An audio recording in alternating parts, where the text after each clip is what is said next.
আসসালামু আলাইকুম ওয়া রাহমাতুল্লাহ। ইন্নাল হামদুলিল্লাহ আলহামদুলিল্লাহি রাব্বিল আলামিন আর রহমানির রহিম। আউযু বিল্লাহি মিনাশ শাইতানির রাজিম। বিসমিল্লাহির রহমানির রহিম। আসলে অহংকার না, মানে যেটাকে আমরা বলি অ্যারোগ্যান্স, এই অ্যারোগ্যান্সটা আসলেই খুবই খারাপ। কারণ অ্যারোগ্যান্সের যদি আমরা আরবির দিকটা একটু দেখি, আরবিতে এ এই যে অহংকার বা এই জাতীয় যে শব্দগুলো আছে সেগুলোকে বোঝানোর জন্য একটা শব্দ ব্যবহার হয়, সেটা হচ্ছে তাকাব্বুর, মানে অ্যারোগ্যান্স টাইপ। তো এই তাকাব্বুরটার সাথে আর একটা ওয়ার্ডের মিল আছে, একটু যদি আমি বলি আপনারা বুঝতে পারবেন। আল মুতাকাব্বির, এটা আল্লাহর একটা নাম। আল্লাহর অনেকগুলো নামের মধ্যে একটা নাম আল মুতাকাব্বির। সেখান থেকে একটা ওয়ার্ড আসছে, দেখুন, মুতাকাব্বির, আর এটা হচ্ছে তাকাব্বুর। কিছু রিলেট করতে পারছেন, মানে দুটো ওয়ার্ড যে একটাই রুট, সেটা আপনি বুঝতে পারলেন এখন। তো আলেমরা ব্যাখ্যা করেন তাকাব্বুর মানে এই যে অহংকার, এটা আল্লাহর সাথে যায়। মানে অহংকার একমাত্র যিনি করতে পারেন তিনি হচ্ছেন আল্লাহ রাব্বুল ইজ্জত, আল্লাহ সুবহানাহু ওয়া তাআলা। কারণ এই অহংকারটা হচ্ছে আল্লাহর চাদর। আল্লাহু আকবার। তো আল্লাহর চাদর নিয়ে ছিনিমিনি আপনি খেলছেন যদি আপনি নিজে মানে অহংকারী হচ্ছেন। রাসূল সাল্লাল্লাহু আলাইহি ওয়াসাল্লাম বলেছেন, যদি কোনো ব্যক্তির মধ্যে যার্রা পরিমাণ অহংকার চলে আসে, তাহলে সে জান্নাত তো দূরের কথা, জান্নাতের গন্ধও শুঁকতে পাবে না। মানে হি or she will not be able to smell the paradise। আর সেই জান্নাতটাকে যদি আমি বোঝাই আপনাকে যে জান্নাতের গন্ধ কত দূর অবধি যায়। একটা ঘোড়া যদি আজকে ছোটা শুরু করে তার ফুল স্পিডে, সে প্রায় 70 থেকে 80 বছর দৌড়ে যাওয়ার পর যেখানে দাঁড়াবে কন্টিনিউয়াসলি নন স্টপ, একবারও কোথাও না দাঁড়িয়ে, যেখানে সে শুরু করেছিল তার কি বলবো ভ্রমণ, সেটা যদি এ হয়, আর যদি যেখানে সে পৌঁছালো 70 বছর পর সেটা যদি বি হয়, তাহলে এ এর জায়গায় যদি জান্নাত থাকে, তাহলে বি এর জায়গা অব্দি জান্নাতের ঘ্রাণ পাওয়া যায়। কিছু কিছু পারফিউমস আছে দেখবেন, যেগুলো খুবই সুন্দর হয় না, অনেক দূর অবধি যায়, কিছু কিছু আবার মানে তার প্রজেকশনটা অনেক বেশি, সেরকম। তো জান্নাতের গন্ধ বা স্মেল এত দূর অবধি যায়, মানে সুঘ্রাণ আর কি, আমি যেটা বলতে চাইছি। আপনারা আবার কেউ আমাকে ফতোয়া দিয়ে দেবেন না যেন। ওয়াসিম ভাই বলেছেন জান্নাতের গন্ধ, আস্তাগফিরুল্লাহ। মানে আমি মিন করতে চাইছি যে হাউ ডাজ ইট স্মেল, এর স্মেলটা কত দূর অবধি যায়। মসজিদের ইমাম সাহেব একদিন আমাকে এটা ভেঙে বুঝিয়েছিলেন যে এই জাররা পরিমাণটা কতটা। তো উনি খুব সুন্দর কথা বলেছেন, মাশাআল্লাহ, আল্লাহ ওনাকে বারাকা দেক জ্ঞানে। মনে করুন আমরা যারা গ্রামের ছেলে তারা আলো ভালো করে এটা রিলেট করতে পারবো। আগেকার যুগে অনেক টিনের বাড়ি হতো, সেই টিনের বাড়িতে যখন দু একটা জায়গায় ফুটো হয়ে যেত, তখন কি হতো, ওই যে সূর্যের যে আলোটা একদম এরকম করে স্ট্রেট লাইনে পড়তো না, সেরকম স্ট্রেট লাইনে যখন পড়তো ওই লাইটটা আকাশ থেকে দিনের বেলা, তখন ওর মধ্যে কিছু ধূলিকণা দেখা যেত, ঠিক নয়? মানে এরকম ধুলো দেখবেন তখন ভিজুয়ালি আপনি দেখতে পান, যেটা অন্যদিকে তাকালে আপনি অতটা সুন্দর করে দেখতে পাবেন না, ওই লাইটের মধ্যে যেটাকে আপনি দেখতে পান। তো ওই লাইটের মধ্যে যে একদম ছোট ছোট ছোট ছোট ধূলিকণাগুলো আছে, একটা ধূলিকণা হচ্ছে একটা জাররা। মাশাআল্লাহ। তাই যদি হয় তাহলে আপনি বুঝুন, সেই ওইটুকুও যদি থাকে আমাদের মধ্যে, তাহলে আমরা জান্নাতে গন্ধ পাবো না। আল্লাহর কাছে পানা চাই আমরা এরকম জাহান্নাম থেকে, আর এরকম অহংকারী হৃদয় থেকে। মনে করুন, আমাকে দিয়ে এক্সাম্পল দিই। এখন যদি আমি মসজিদে যাই, আর মসজিদে গিয়ে আমার কোনো একটা ভুল, কোনো একটা আমার থেকে কম বয়সী, আমার থেকে ছোট, আমার থেকে হয়তো পড়াশোনার দিক দিয়েও জুনিয়র, সে যদি আমাকে কোনো একটা সহিহ হাদিস বা ইসলামের একটা বিধান আমার সামনে এসে তুলে ধরে, যেটা প্রমাণ করে যে আমি যেটা করছি মসজিদের মধ্যে সেটা ঠিক নয় শরীয়ত অনুযায়ী, আর সেই সময় যদি আমি তার কথাটা শুনে তাকে জাযাকুমুল্লাহ খায়রান বলি, তাহলে আমি কিন্তু অ্যারোগেন্ট নই। আর যদি আমি তাকে বলি হ্যাঁ ঠিক আছে ঠিক আছে ঠিক আছে, আমি ওর সামনে হয়তো বলে দিলাম, কিন্তু কথাটাকে আমি মন থেকে মানলাম না, ছোট ছেলে, ও কি জানবে আমার থেকে বেশি, ঠিক আছে এই টুকটাক, মানে আপনি ভুলটাকে ঠিক করতে চাইছেন আপনার অ্যারোগেন্স দিয়ে। এগুলো এটা এটা বুঝতে পারছেন? আমি একদম মানে কি বলবো, গ্রাউন্ড লেভেলে বোঝালাম এইটা। তো অ্যারোগেন্স যে কোনো সময়ই আসা সম্ভব। আমি অনেক মানুষ দেখেছি যারা অর্থনৈতিকভাবে দুর্বল হওয়ার পরেও তারা অনেক অহংকারী, তারা এইটা নিয়ে অহংকার বোধ করে। যাই হোক, এটা নিয়ে আপনারা অনেক বক্তব্য শুনবেন ইউটিউবে।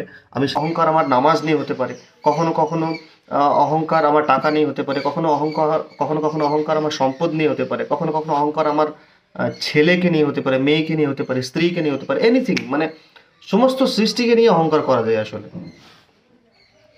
তো এই অহংকার থেকে আল্লাহ আমাদেরকে বাঁচিয়ে রাখুক।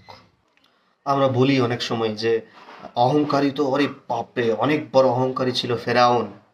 ফেরাউনের মতো বড় অহংকারী আর কে হবে, যে নিজের শক্তি নিয়ে, যে নিজের ক্ষমতা নিয়ে, যে নিজের সম্পদ নিয়ে এত বেশি অহংকার করত।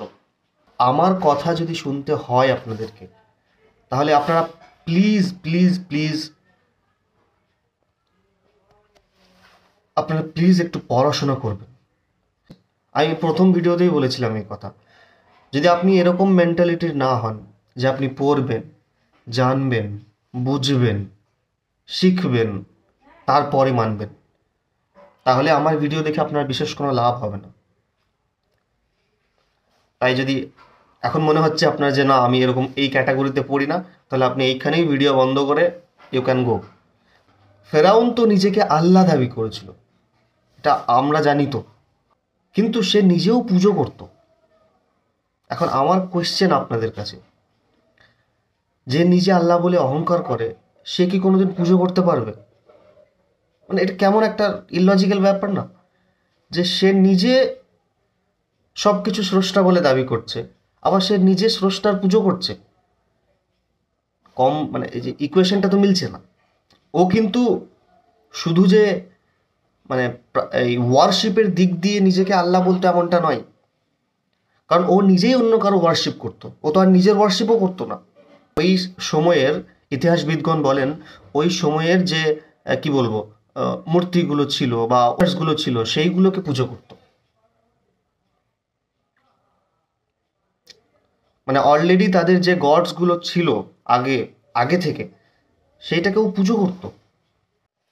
আর তাকে সাহায্য করতো কারা? মানে কোন শ্রেণীর মানুষরা তাকে সাহায্য করতো ফেরাউনকে? নাম্বার ওয়ানে আছে একজনের নাম, কি নাম? হামান। সে কি করতো? হামানকে ফেরাউন কি অর্ডার দিয়েছিল একবার, যে একটা উঁচু বিল্ডিং বানাও। দেখুন, অর্ডারটা ফেরাউন কাকে দিচ্ছে? হামানকে দিচ্ছে। মানে হামানের একটা কি বলবো প্রশাসনিক এরকম অনেক কিছুর জ্ঞান ছিল তার, এবং ক্ষমতাও ছিল সেই সব বিষয়ের। সেই জন্য কিন্তু ফেরাউন হামানকে বলল। তারপরে দেখুন কারুন। কারুন কাদের মধ্যে ছিল? কারুন তো মুসা আলাইসাল্লামের কমের মধ্যে ছিল। সেই কারুন অর্থ দিয়ে সাহায্য করতো ফেরাউনকে। মানে let's try to understand the system of ফেরাউন। আর আরেকটা কথা আছে কোরআনে, সেটা হচ্ছে সামেরিন। ওই যে ওই মুসা আলাইহিসসালাম যখন চলে গেলেন 40 দিনের জন্য আল্লাহর সাথে দেখা করার জন্য, বা ওই যে তওরাত আনার জন্য, সেই সময়টাতে কিন্তু মুসা আলাইহিস সালামের কম পুজো শুরু করে দিচ্ছে অলরেডি। একটা সোনার আহ, জীব বানিয়ে সেটাকে পুজো করা শুরু করে দিয়েছিল। সেটা কে শুরু করেছিল? সামেরিন। এখন বুঝুন, মানে ফেরাউনকে হেল্প করার জন্য কতগুলো লোককে দরকার। মানে ফেরাউন যে এত টপে ছিল যে সব কিছুর উপরে ভাবতো নিজেকে। এটা কোন দিক দিয়ে? শুধু কি ওয়ারশিপের দিক দিয়ে? যদি আপনি বলেন হ্যাঁ শুধু ওয়ারশিপের দিক দিয়ে, তাহলে my question to you, my dear brothers or sisters, ও কেন অন্যের ওয়ারশিপ করতো? আমি যখন অন্য একটা স্রষ্টার ওয়ারশিপ করছি, তার মানে আমি এটা মেনে নিচ্ছি যে উনি ক্রিয়েটার, উনি গড। তো আমি এটাও মানছি যে আমার একটা স্রষ্টা আছে, আবার এটাও আমি দাবি করছি যে আমি তোমাদের স্রষ্টা। মানে ফেরাউন কি ছিল আসলে? ফেরাউন শুধু বলতো না যে আমার নাম দিয়ে তোমরা নামাজ পড়ো, ফেরাউন বলতো না যে তোমরা আমার নাম দিয়ে শুধু রোজা করো, ফেরাউন বলতো না শুধু আমার নাম দিয়ে জানাজা পড়ো। ফেরাউন অন্য কিছু করাতো। আর তাকে হেল্প করতো কারা? হামান, যে ওই যে বললাম প্রশাসনিক ক্ষমতা বলুন বা বুদ্ধির ক্ষমতা বলুন, আর্কিটেক্টের যে একটা বড় বিভাগ এখন পড়াশোনা হয় আমাদের, সেই সমস্ত জ্ঞান বলুন বা সিভিল ইঞ্জিনিয়ারিংয়ের জ্ঞান বলুন, যাই বলুন, এই সব কিছু এর মধ্যে ছিল। আর সে ওই সবগুলোকে ইউজ করতো ফেরাউনের পিছনে, মানুষকে বেশি বেশি অপ্রেস করার পিছনে, মানুষকে বেশি বেশি মানুষের সাথে ইনজাস্টিস করার জন্য, শিশু হত্যা করার জন্য। আর কারণ বড় টাকাওয়ালা মানুষ, ব্যবসাদার মানুষ, অনেক টাকা, অনেক পয়সা, সে সেই টাকা দিয়ে কি করতো? সে টাকাগুলো কি করতো? সে ফেরাউনকে হেল্প করতো সেই টাকা দিয়ে, ফেরাউনের সাম্রাজ্যকে আরো বড় করতো সেই টাকা দিয়ে। ফেরাউনের যে কি বলবো মানে দুর্নীতিগুলো ছিল সেইগুলোকে টাকা দিয়ে আরো পুশ করতো।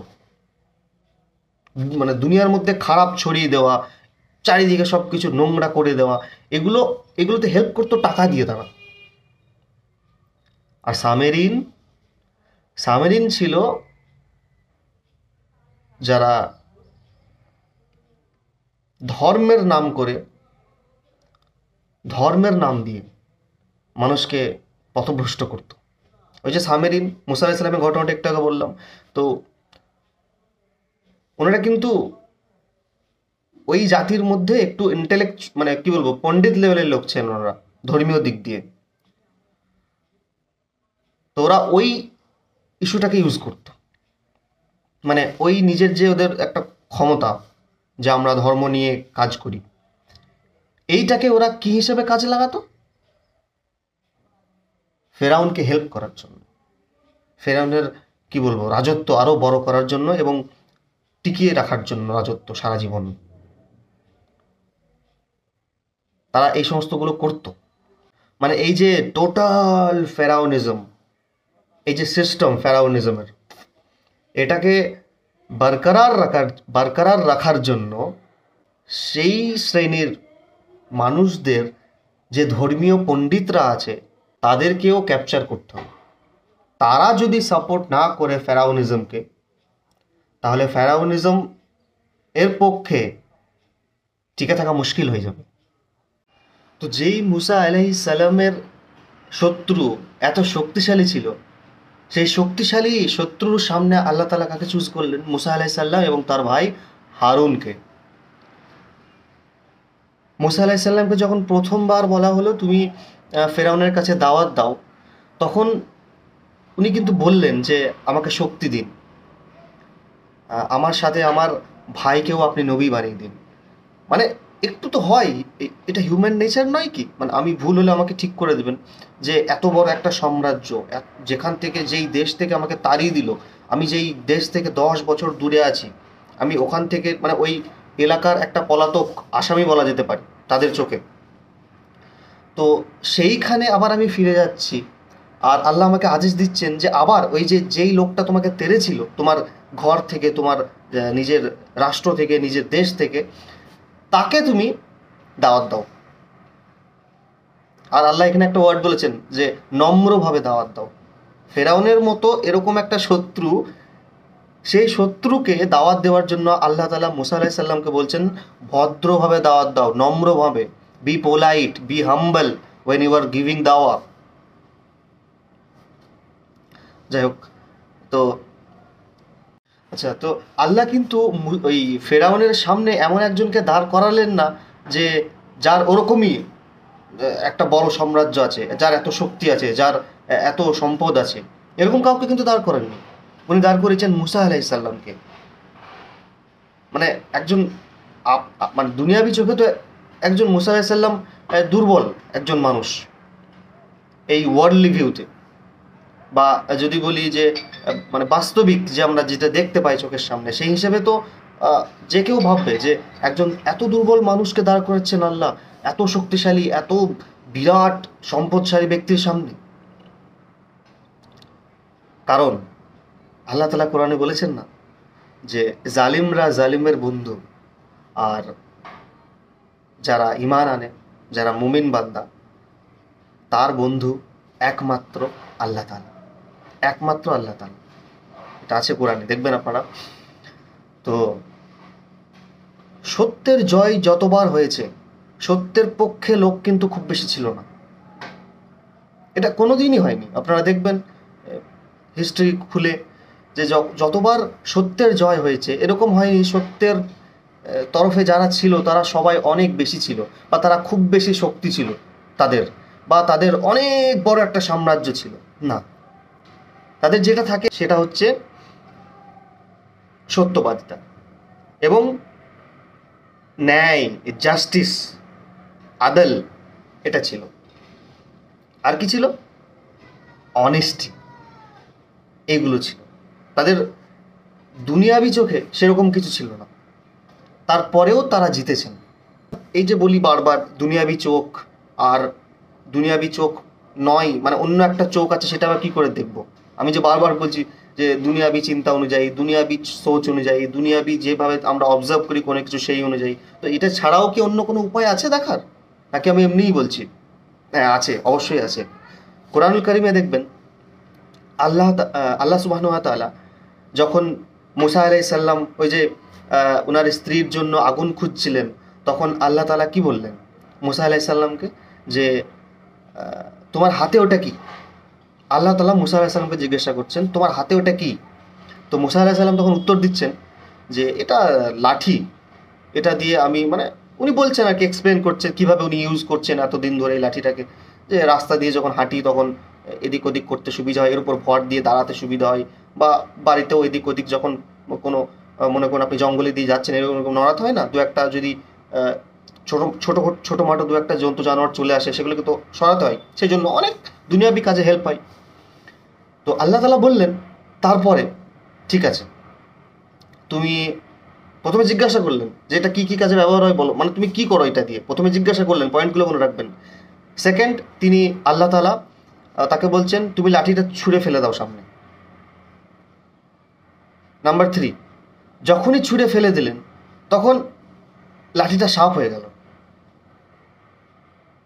The stick which he has been using since 12 years or 13 years or maybe 15 years, I don't know the exact number, that became snake suddenly, all of a sudden. Just think it, pay attention to it. How can a stick becomes a what do you call snake?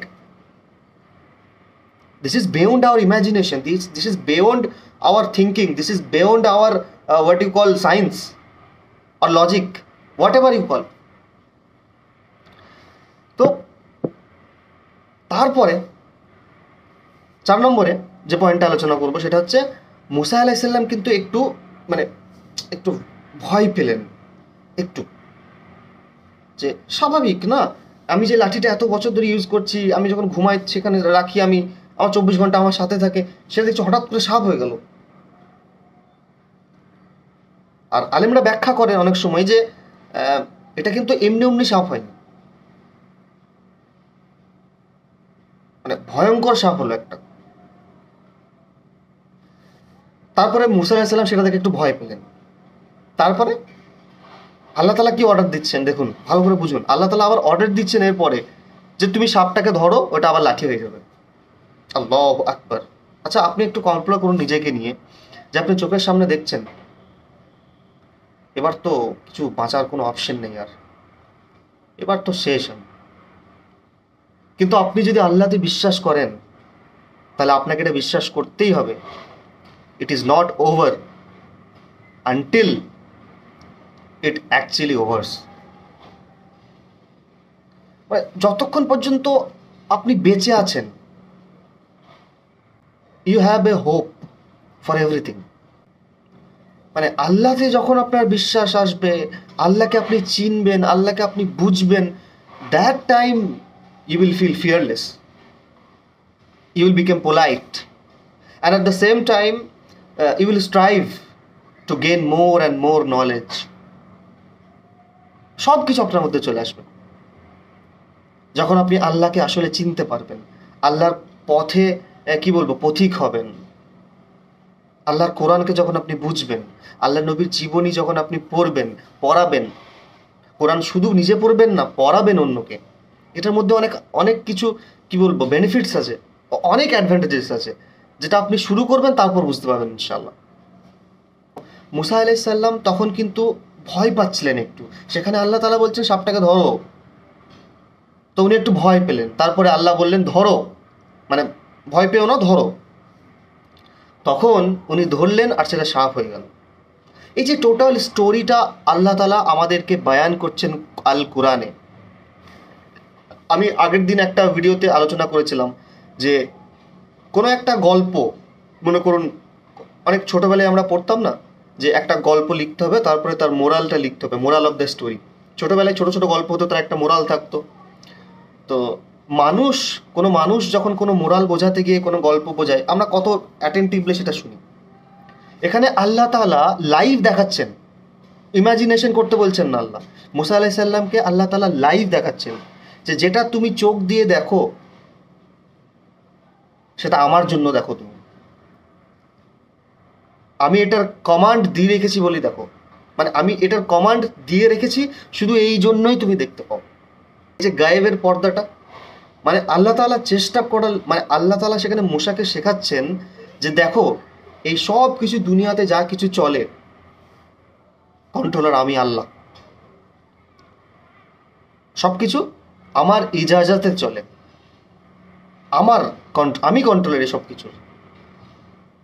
এটা কিন্তু direct আপনি দেখতে পাবেন না, এটা হচ্ছে গায়েবের ব্যাপার একটা, মানে আল্লাহই করেন সব কিছু, কিন্তু আল্লাহ সায়েন্স দেখান অনেক।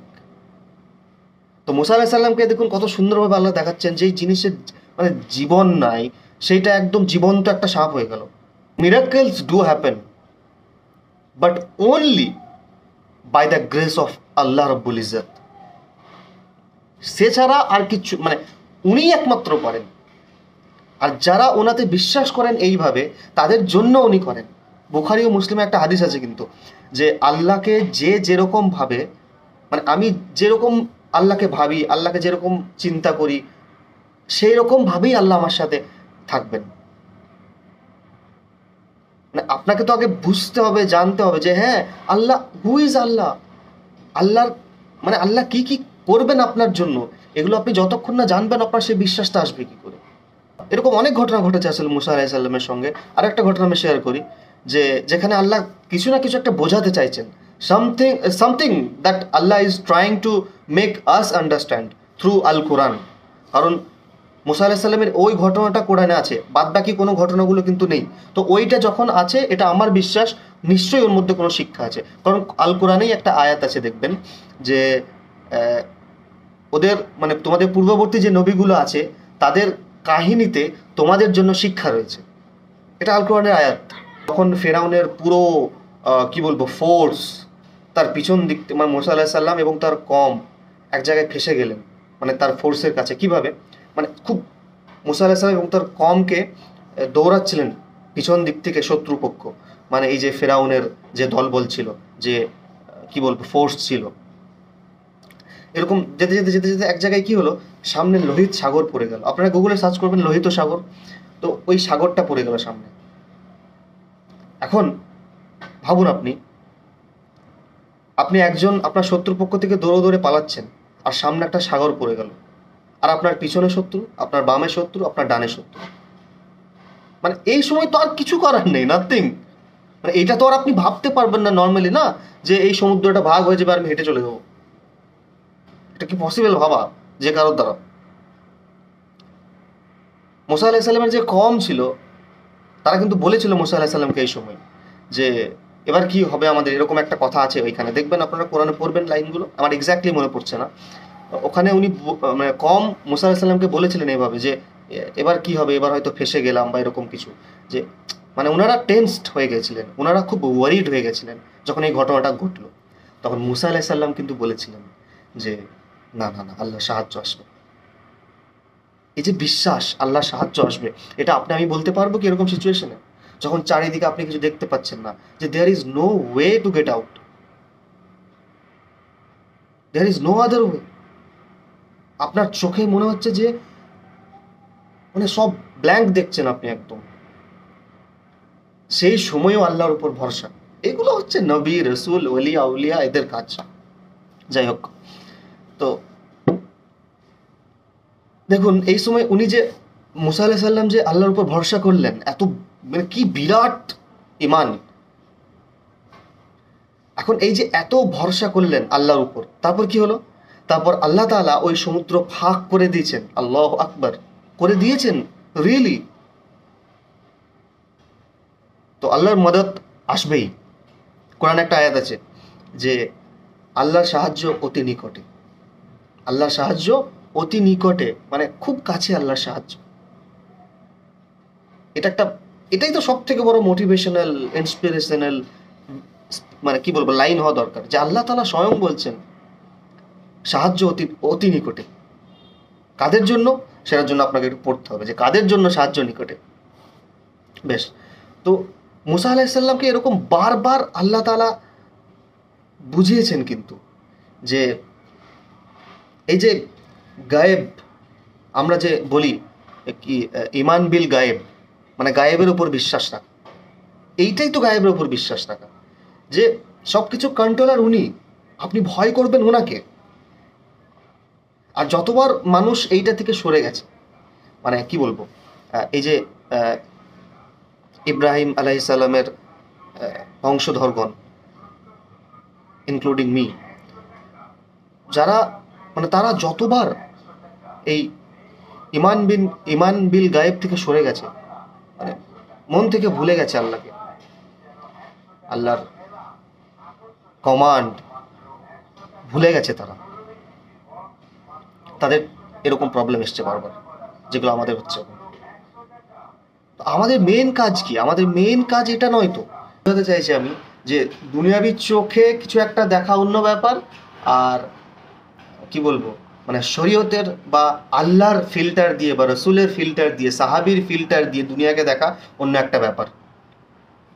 যেমন দেখুন না, আল্লাহ রসুল সাল্লাল্লাহু আলাইহি সাল্লামের একটা হাদিস আছে না, যে সাহাবীদেরকে উনি জিজ্ঞাসা করছেন যে আমার উম্মতের মধ্যে মুফলিস কারা? মুফলিস মানে গরিব আর কি। তো উনি বলছেন, সাহাবীরা উত্তর দিচ্ছেন যে ইয়া রাসূলুল্লাহ সাল্লাল্লাহু আলাইহি সাল্লাম, আমরা তো জানি যাদের আমাদের উম্মতের মধ্যে যাদের মানে অর্থ সম্পদ নেই তারাই মুফলিস। তো আল্লাহ রসুল সাল্লাল্লাহু আলাইহি সাল্লাম বলছেন যে না, তারা মুফলিস নয়। উনি কি বলছেন দেখুন, উনি উনি এটা বলছেন যে আমি আল্লাহ রসুল সাল্লাল্লাহু আলাইহি সাল্লামের কথাগুলো বলার চেষ্টা করছি, যেভাবে মানে যেগুলো উনি বলেছেন সেইভাবে না, সেই কথাগুলোকে ফুটিয়ে উঠাচ্ছি আমি। আল্লাহ রসুল সাল্লাল্লাহু আলাইহি সাল্লাম বলেছেন, আসল মুফলিস হলো তারা যারা কেয়ামতের মাঠে বা বিচার দিবসে অনেক আমল নিয়ে আসবে, অনেক অনেক, মানে সে তাহাজ্জুদ পড়বে অনেক, সে নফল রোজা রাখবে অনেক, সে দান খয়রাত করবে অনেক, সে কি করবে, সে এতিম মিসকিনকে অনেক দেখবে, সে সমাজে অবদান রাখবে একটা, সে অনেক কিছু করবে, he will do a lot of things. কিন্তু তার কোনো কিছুই কাজে আসবে না সেদিন। সেই হচ্ছে আসল মুফলিস। আল্লাহ রসুল এর পরে হাদিসে আরো আরো বলেছেন যে কেন কাজে আসবে না? কারণ ওরা দুনিয়াতে অন্যায় করেছে কারোর সাথে, কারণ ওরা দুনিয়াতে কারোর উপর অপারেশন করেছে, কারণ তারা দুনিয়াতে মানে কি বলবো, কাটাকাটি হানাহানি করেছে, রক্ত ঝরিয়েছে একে অপরের, তারা একে অপরকে কি বলবো, অসম্মানমূলক কথা বলতো, অপমান করতো, যেটা তাদেরকে হার্ট করতো, এগুলো করতো তারা। আমি শুধু যে ওয়ারশিপ করব আল্লাহর আর হুকুকুল ইবাদগুলো ভুলে যাব, যে তারপরে আমি নিজেকে ভাববো আমি খুব ভালো মানুষ, এরকম কোনো জায়গা নেই ইসলামে। হুকুকুল ইবাদ মানে হচ্ছে দেখুন, মানুষের সাথে যেগুলো সম্পর্ক, মানে আল্লাহর সৃষ্টির সাথে যেগুলো সম্পর্ক, হুকুকুল ইবাদ মানে আপনি একটা বিড়ালকে দেখছেন একটা ঘরের মধ্যে বন্ধ আছে 10 দিন ধরে, তাকে তার মালিক খাবার দিচ্ছে না রেগে, বা কোনো প্রবলেমের জন্য হোক, বা তার মেন্টাল ইনস্টেবিলিটির জন্য। এখন আপনি এটা দেখে তো আপনাকে খুলতে হবে, আপনাকে চেষ্টা করতে হবে যে এরকম করা যাবে না তো, কেন আপনাকে তখন ওই ভাইকে বোঝাতে হবে যে এটাকে খাবার দিন তাড়াতাড়ি। আপনি আল্লাহর সৃষ্টির সাথে মানে এরকম আচরণ করতে পারবেন না। আল্লাহ রাসূল সাল্লাল্লাহু আলাইহি ওয়াসাল্লাম একটা হাদিসও আছে তো, যে এক মহিলা সম্ভবত বা এক নারী, এই এক মহিলাই হয়তো, এক মহিলা, আল্লাহ রাসূল বলেছেন যে এক মহিলা জাহান্নামে গেল শুধুমাত্র এই জন্য যে সে একটা বিড়ালকে বেঁধে রেখেছিল বাড়ির মধ্যে না খেতে দিয়ে। মানে খাবার পাওয়া দেয়নি, এক জায়গায় বেঁধে রেখে দিয়েছিল না খাবার দিয়ে, এই জন্য সে জাহান্নামে চলে গেছে। তো হুকুকুল ইবাদটাকে আমাদেরকে বুঝতে হবে।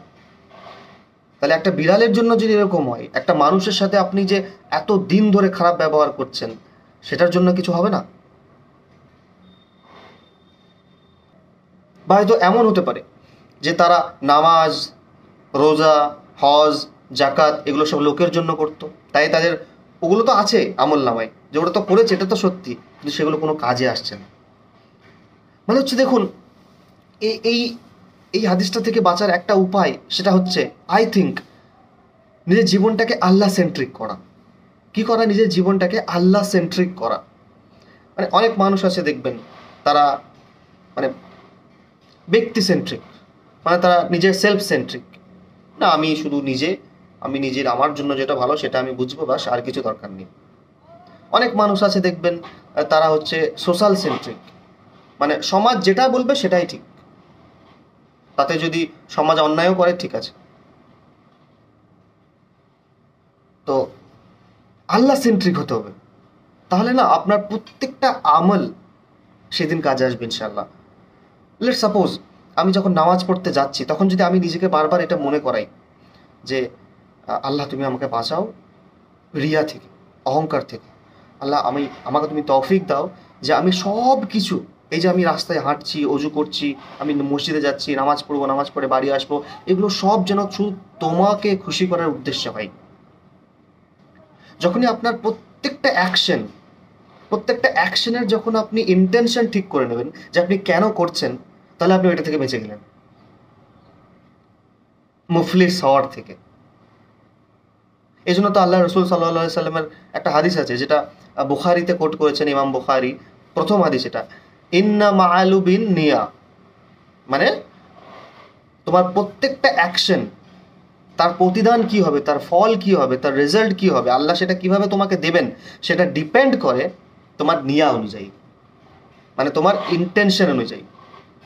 তুমি যেটা মনে মনে ভাবো সেটা করার আগে যেই নিয়তে করো, সেইটার উপর ডিপেন্ড করে সেই পুরো অ্যাকশনটা। তাহলে আমরা আগে নিয়ত নিয়ে ভাবি তো একবার, যে আমরা কার জন্য ভিডিও দেখছি। এবার মনে করুন আমরা অনেক সময় ইউটিউবে ভিডিও দেখি, ফেসবুকে রিলস দেখি ইসলামিক, তো একটা রিলসে আপনি থেমে যান, সেখানে থেমে গিয়ে আপনি দেখুন যে ওই যে 1 মিনিটের আপনি রিলসটা দেখলেন, এটা কার জন্য দেখলেন, নিজেকে একবার প্রশ্ন করুন। যদি আল্লাহর জন্য হয়, যে আল্লাহর জন্য আপনি রিলসটা দেখেছেন, তাহলে আল্লাহ কি আপনাকে শুধু এই জন্য দেখালেন যে শুধু দেখে একটু এন্টারটেইনড হয়ে গেলে দিয়ে তারপর ছেড়ে দিলে? ওখানে যদি আল্লাহর কোনো কমান্ড থাকে, তাহলে সেটা নিজের জীবনে অ্যাপ্লাই করুন তখনই, সেই মোমেন্ট থেকেই। কেন? এই যে একটা কথা আছে না, যে সব থেকে উত্তম হিজরত কি, আল্লাহ রসুল সাল্লাল্লাহু আলাইহি ওয়াসাল্লামের একটা হাদিস আছে, সব থেকে উত্তম হিজরত কি? তো উনি বলেছিলেন যে সব থেকে উত্তম হিজরত হলো নিজের নফসের বিরুদ্ধে যুদ্ধ করা। নফসের বিরুদ্ধে যুদ্ধ মানে কি? এটা একদিনের ব্যাপার নয় তো। আপনি যবে থেকে বুঝতে শিখবেন এটা, যে নফস বলে একটা জিনিস আপনার মধ্যে ইনবিল্ট আছে, এটা যবে থেকে আপনি বুঝতে শিখবেন, তবে থেকে নিয়ে একদম মৃত্যু অবধি আপনার সাথে এই যুদ্ধটা লেগেই থাকবে। যে সেলফটা আছে আপনার মধ্যে, যে সবসময় খারাপ চাই, যে সবসময় চাই তাকে অন্যায় দিয়ে ভরাতে, যে সবসময় চাই পাপ দিয়ে সেটাকে কুলসিত করতে আরো বেশি বেশি। তাই আমাদের উচিত যে নার্ভস যেন আমাদেরকে কন্ট্রোল না করে, উই উইল কন্ট্রোল ইট। তারপরে আরেকটা ঘটনা আপনারা লক্ষ্য করেছেন, যে মুসা আলাইহিস সালাম যখন ওই যে মুসা আলাইহিস সালামের মাকে আল্লাহ তাআলা কি বললেন, যে বাচ্চাটাকে নদীর মধ্যে ফেলে দাও, বা ওই যে জলস্রোত যেটা বইছিল সেটার মধ্যে ফেলে দাও। আচ্ছা, একটা মানে বাচ্চা ছেলে, একটা নিউ বর্ন বেবি, তাকে আমরা কি ফেলতে পারবো একটা নদীতে? মানে কি ভেবে ভাই, এটা তো সত্যি একটু ভাবুন আপনি ডিপলি, যে একটা বাচ্চাকে মানে একদম যে ইনফ্যান্ট অবস্থায় আছে, সেরকম একটা বেবিকে আপনি জলে ফেলতে পারবেন? জলে ফেলতে আপনি তখনই পারবেন যখন আসলেই আপনি এটা বুঝবেন যে হ্যাঁ, যে বলছে জলে ফেলতে সে জলটাকে কন্ট্রোল করে। তখন কিন্তু ক্লিয়ার আপনার কাছে যে না না, অসুবিধা নেই। ওই জল আল্লাহ যদি অর্ডার করেন তাহলে ওই জল কি বিছানা হয়ে যাবে না? এরকম হয়েছে তো ভাই।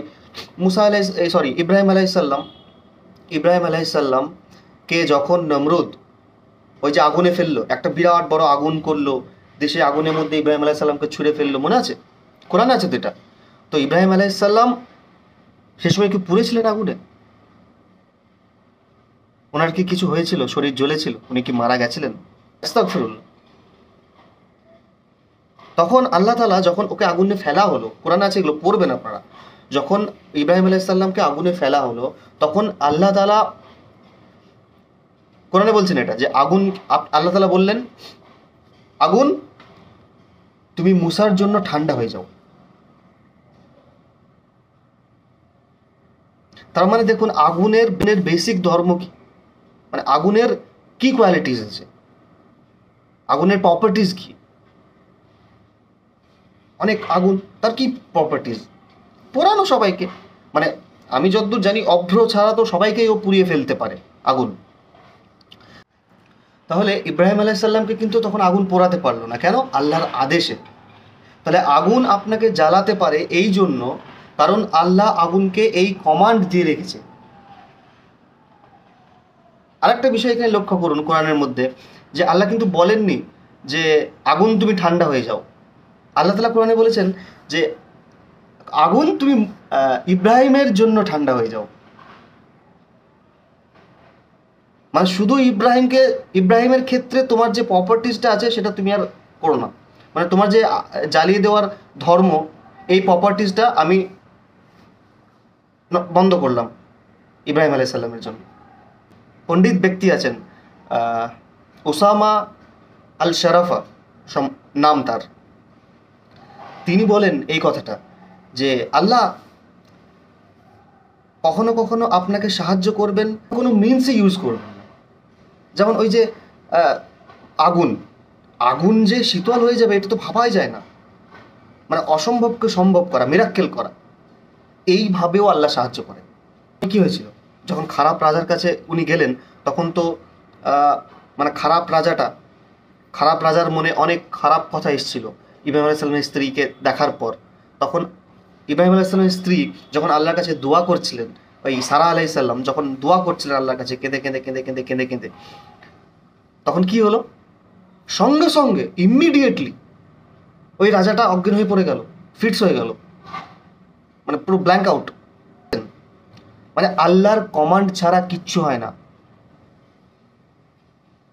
আল্লাহ তাআলা কোরআনের মধ্যে বলেছেন এক জায়গায় যে যদি তোমাকে জিজ্ঞাসা করে এই রুহটা কি, রুহ যেটা আমরা বলি না, আমাদের মধ্যে রুহ আছে, রুহ যেটাকে অনেকেই বাংলাতে বলেন আত্মা, তো সেই রুহ কি? তারপর আল্লাহ নিজেই বলছেন ওয়া কোরআনে যে রুহ হচ্ছে আল্লাহর কমান্ড অফ আল্লাহ। আপনি যা কিছু দেখছেন আশেপাশে, যা কিছু ঘটছে, এ সব কিছু কিন্তু আল্লাহর কন্ট্রোলের বাইরে নেই। এখন আপনি সেটাকে কিভাবে দেখবেন এটা আপনার ইমান জানে আর আপনার হৃদয় জানে। কারণ দেখুন, আগেও বলেছিলাম এই কথাটা, কাজ আমাদেরকে করতে হবে রিজিক সন্ধানের জন্য, কারণ এটা আল্লাহর আদেশ। নামাজ আমাদেরকে পড়তে হবে, এটা আল্লাহর আদেশ। যাদের উপর অন্যায় হচ্ছে তাদের পাশে দাঁড়াতে হবে, এটা আমাদের আদেশ আল্লাহর কাছ থেকে। অন্যকে ভালো কাজের জন্য উপদেশ দেওয়া, এটা আমাদের আদেশ। অসৎ কাজ কেউ যদি করে আমার চোখের সামনে, সেটা থেকে তাকে বিরত রাখা, এটা আদেশ আল্লাহর আমাকে দিয়েছেন, তাই আমি করি। মানে আপনার জীবনটাকে যদি আপনি আল্লাহ সেন্ট্রিক করে নেন, then everything will be changed. You will see a different world. You will see the world in a different way. যখনই আপনি এই পথে হাঁটবেন আল্লাহর রাস্তায়, তখন কি সমস্যা আসবে না? Of course problems will come. দেখুন, আল্লাহ রসুল সাল্লাল্লাহু আলাইহি সাল্লাম বলেছেন, সব থেকে বেশি কষ্ট করে কারা, মানে সব থেকে বেশি প্রেশার বা প্রবলেমস কাকে দেয় বলুন তো? আল্লাহ নবী রসুলদেরকে। তারপরে তারপরে কাদেরকে দেয়? তারপরে যারা নবী রাসূলের সব থেকে বেশি ক্লোজ, যারা, তাদেরকে তারপরে দেয়। মানে এরকম করে ভাগগুলো আছে। তাহলে বুঝুন, দুনিয়ার যারা শ্রেষ্ঠ হিউম্যান, আল্লাহ তাদেরকে তত বেশি প্রবলেম দেন। এবার আপনি বলবেন, তাহলে প্রবলেম কেন চাই? We don't want problem in our life. না না, এটা বললে হবে না। কারণ ওই যে আল কোরআনে একটা আয়াত আছে না, যে আমি মানুষকে সৃষ্টি করেছি কষ্টের মধ্যে। কষ্টের মধ্যে সম্ভবত আয়াতটা এরকম করে শুরু হয়, লাকাদ খলাকনাল ইনসানা, এরকম কিছু একটা আছে, তারপরে আর একটা ওয়ার্ড। তো আমি মানুষকে সৃষ্টি করেছি কষ্টের মধ্যে, স্ট্রাগলের মধ্যে। তাফহিমুল কোরআনে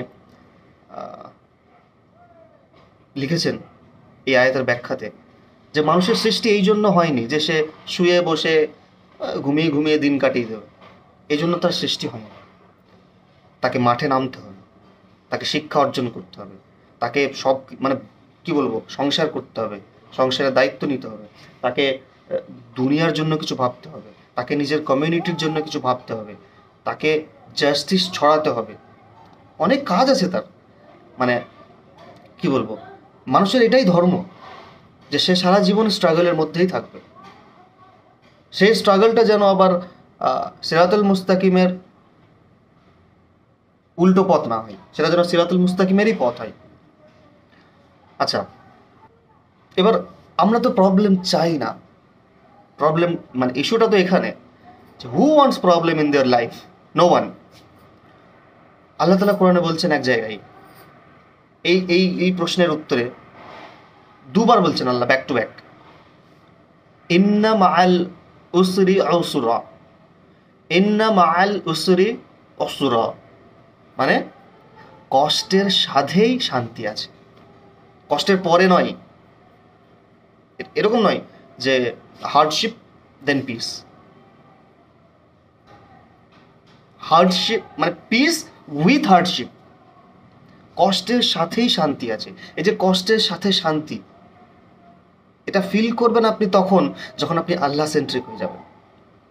when you become Allah centric, you will get peace in your mind. You will start realizing that feeling. Surah Balad, chapter number 90 in Al Quran. আমরা অনেক টাকা উড়িয়েছি। তো ওটা কাদের বক্তব্য বলুন তো? ওটা হচ্ছে যারা মানে টাকা উড়িয়েছে অহংকার বশত হোক, বা কি বলবো, খারাপ কিছুতে, অথবা তাদের রিয়ার জন্য, শো অফ করার জন্য। মানে ওখানে কিন্তু ওইটা এমনভাবেই দেখানো হয়েছে যে যারা টাকা খারাপ দিকে ওড়ায়, আল্লাহর রাস্তা ছাড়া অন্য দিকে টাকা খরচ করে, তারা এইভাবে গর্ব করে বলে যে টাকা তো আমরা অনেক উড়িয়েছি, অনেক টাকা উড়িয়েছি। তো এইগুলো কোরআনে এগুলো আছে, এগুলো আপনারা রিসার্চ করুন একটু। তারপরে দেখবেন ওই একই আয়াতে আছে যে তাদেরকে কি আমি দুটো চোখ দিইনি, তাদেরকে কি আমি একটি জিভ দিইনি। মানে আল্লাহ বোঝাচ্ছেন এখানে যে এগুলো কেন দিয়েছি। ওয়াই আল্লাহ গেভ আস সাচ টু আইজ? শুধু দেখার জন্য? না না না। এই জিভটা কেন দিল? শুধু কি কথা বলার জন্য? তারপরে আবার কি বলছেন দেখুন, যে শুধু চোখ আর মুখ দিয়ে আল্লাহ ছেড়ে দেননি, কিন্তু শুধু চোখ দিলেন দিয়ে, মুখ দিলেন দিয়ে বলেন যাও এবার তোমরা নিজে থেকে খুঁজে নাও, বুদ্ধি দিল, মস্তিষ্ক, ব্রেন দিল, তোমরা আবার নিজে থেকে খুঁজে নাও। না না না, আল্লাহ তারপরে আয়াতে বলছেন যে তোমাদেরকে পথও দেখিয়ে দিয়েছি আমি, কোনটা সরল পথ, কোনটা ব্যাকা পথ, কোনটা সিরাতুল মুস্তাকিম, কোনটা সিরাতুল মুস্তাকিম নয়, এটাও দেখিয়ে দিয়েছি। তারপরে আল্লাহ বলছেন তোমরা কি তাও উপদেশ গ্রহণ করবে না? আল্লাহ এখানে কোয়েশ্চেন করছেন আমাদেরকে। মনে হয় না যে কত ইমোশন কথাটার মধ্যে, যে প্রথমে এতগুলো কথা বললেন, তারপরে বলছেন তোমরা কি উপদেশ গ্রহণ করবে না? তারপরে উনি বলেছেন যে এই যে এতক্ষণ ধরে আমি আলোচনা করলাম যে আল্লাহকে এইভাবে বিশ্বাস করা এবং আল্লাহর কমান্ড প্রত্যেকটাকে এইভাবে মেনে নেওয়া এবং সেগুলোকে নিজের লাইফে ইমপ্লিমেন্ট করা, সেগুলো শেয়ার করা অ্যাজ এ দাওয়া, এই পথটা কিন্তু সহজ নয়। কেন? এই যে এই সূরাতেই দেখবেন আছে যে এই দুর্গম পথ, আল্লাহ বলেছেন এটাকে একটা পর্বত আছে, সেই পর্বতের শৃঙ্গে একবারে পৌঁছানোর জন্য আপনাকে তো অনেক কষ্ট করতে হয়, অনেক কষ্ট মষ্ট করে যেতে হয় আপনাকে।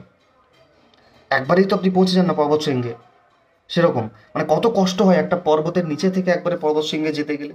আল্লাহ সেটা বলছেন যে এই গিরিপথ, এটাকে গিরিপথ বলছেন, যে পথের কথা আমরা এতক্ষণ ধরে বললাম। মানে এই যে কঠিন পথ একটা,